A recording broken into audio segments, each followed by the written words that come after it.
Осы жылдың 19 март сәнесінде Өзбекстан Республикасы президентінің кіші һәм орта бизнестің экономикадағы орнын арттыру ләжлары хақындағы пәрманда республикамыз іспілемелер үшін бірқатар жеңілдіктер атап өтілген.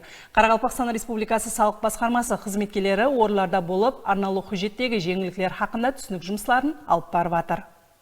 Қарақалпақстан Республикасы салық басқармасы уәкілдері Қожелі районындағы кіші һәм орта іспермелік субъектілері уәкілдері менен ашықтан ашық сәубетлесу өткерді. Ұшырасуда салық тарауындағы соңғы өзгерішлер, атап айтқанда президентіміздің осы жыл 19 март күнгі кіші һәм орта бизнестің экономикадағы орнын арттыру ләжлары хақындағы пәрманына муапық іспермелік субъектілеріне беріліп атырған имканиятлар хақында һәр тәреплеме түсініктер берді. Ашылған дәуірінде 23 қызметкерменен жұмыс басталған болсақ, 46 қызметкерге асырдық.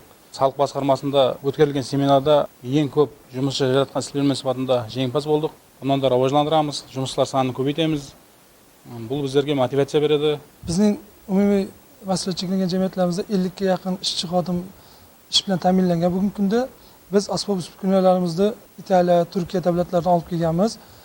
Bugungi kunda hozir davlatimiz rahbari tomonidan soliq imtiyozlari berilyapti. Shu soliq imtiyozlaridan tejalib qolgan mablag'lar evaziga biz o'zimiz korxonamizga yangi asbob uskunalar olib kelib, ya'ni ishchi o'rnini yanada kengaytirishga ishlatmoqdamiz. Сондай-ақ ләж барысында ең үлгілі салық төлеуші кіші іспермелік субъектілері уәкілдері салық басқармасы тарапынан қошаметленді. Кейінгі жұмысларында да міне осындай жауапкершілікпенен қатынаста болуы және үлкен жеңілдіктерге жол ашатығылығын айтты. Әлбетте, жұртбасшымыздың кіші һәм орта іспермелік субъектілеріне қаратып атырған бұл ітібары еліміз экономикасының еледе рауажлануына, бәнтлікті тәминлеуде шешуші орынға ие. Іспермелердің жұмыслары болса тұрақлы ітібарда.